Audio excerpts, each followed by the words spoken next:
We are on number 87, the olfactory rhetoric. Yes, sir. Olfactory rhetoric. Also, the nose knows. A vicious zoological level fallacy of pathos in which opponents are marginalized, dehumanized, or hated primarily because based on their supposed odor, lack of personal cleanliness, imagined disease, or filth. Example, those demonstrators are demanding something or another, but I'll only talk to them if first they go home and take a bath, or I can smell a Jew a block away. Also applies to demeaning other cultures or nationalities based on their differing cuisines. Example, I don't care what they say or do, their breath always stinks of garlic, and have you ever smelled their kitchens? Olfactory rhetoric straddles the borderline between a fallacy and psychopathology. In 2017, a 2017 study by Ruhr University Bochum suggests that olfactory rhetoric does not arise from a simple automatic psychological reaction to an actual odor, but in fact strongly depends on one's predetermined reaction or prejudices towards another, and one's olfactory center is activated even before we perceive an odor.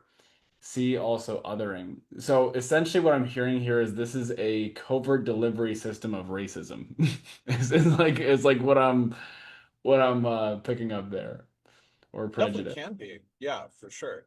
But it's Like also just, prejudice, or it's like a delivery method for prejudice and racism. yeah, yeah. Because we might place people into an outgroup bias and Yeah. then just point out everything that we don't like about them, including their scent. Um, I don't think it even is it saying that it has to be a marginalized group? It may not necessarily. It could just also be like they're wrong because they smell bad. Yeah. This is a funny one. This is so oddly specific. I've never used it myself, and I don't know if I have any examples in my mind of people doing it at the ready. Um, but yeah, I definitely like I could see it being used. I just myself I've never I know I've like commented on how like people don't smell good, but like I've never Therefore, they're wrong. yeah, like I've never like and you know what? Well, I'll say this, like if someone smells awful and it's clearly they don't have like a respect for personal hygiene, there is a part of me that judges them. Like if it's like really bad and it's like I remember when we were managers at with Vector, and sometimes like you get someone coming in for an interview and they were awful smelling, like really bad, and it wasn't.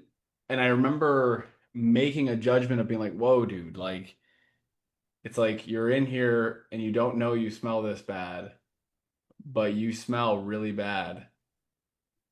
And I remember making a judgment call based off the fact of like, okay, this person smells horrible. They're unaware they smell this horrible, or if they are aware, they haven't addressed it. In either case, there is a lack of awareness or a lack of addressing the smell that is coming from this person. If they are not addressing it or they're unaware, either way, that is an indicator of something's off. And um, like I remember making that judgment call based off of that. Um, so I guess that would be considered this, wouldn't it be? It would, yeah. Yeah. Because like, yo, you smell As bad. someone is unfit to do. I mean, when it came to, yeah, because when you worked at Vector, it was all in person. But later on, after or during and after COVID, they switched to permanent virtual only, basically. Um, Wow. so, and it's like, also, how would you even know what they smell like because you interviewed them virtually? You would never know. Yeah, by that point, you would never know. Wow. They went permanent virtual. Yeah, I mean, it's been a couple years since I've been with them. I left December 2022. I know by that point they were talking about um potentially doing trying to push the direction of trying to branch out from virtual only. but then they were full on only virtual interviews, training. The whole thing is virtual. The whole job. They got Wow. way better numbers doing that. Wow. So no sample kits. No sample kits. Wow. I Huge. was the last one, to my understanding, in the company hanging on to them. I always wanted to do a hybrid, but no. Eventually, there's like, okay, you need to get them back. Wow. Yeah, because it was years where we just weren't using. That's wild. I was never a part of that. I'm really happy I wasn't. Oh, Yeah, that's I really didn't like the job after that. Um, so really quick though, I totally forgot to mention this. 3 weeks ago, Al and I had this discussion after one of our recordings, um, whether or not a certain group was a cult or not, and what what we were doing before was searching the definition of a cult, as in like the English definition, and yeah. part of the definition was that it had to be religious. But Yeah. what we didn't think to search was what are the qualifications of a cult, and when we Yeah. searched that, we got a different result. Yeah. And it does not necessarily have to be religious, but to my understanding, almost Yeah. all, if not all, um, religious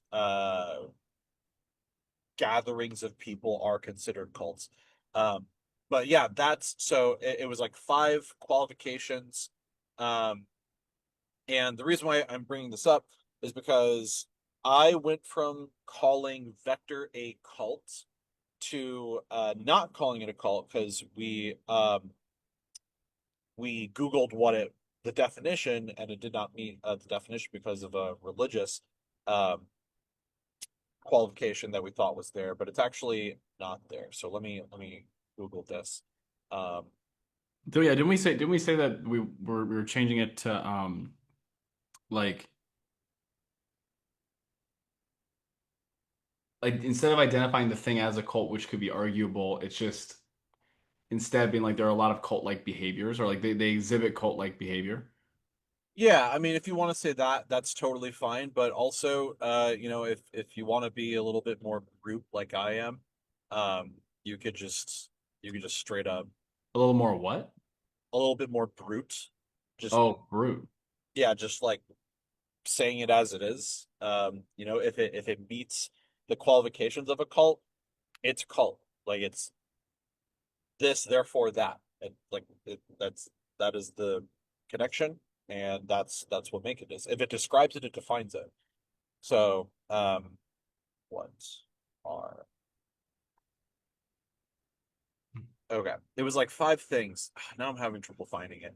Anyways, um, yeah, I just wanted to put that on the record that uh Vector does fit the anytime I've looked at qualifications of what a cult is, Vector has fit that. So I have now no problem calling that a cult because it meets that.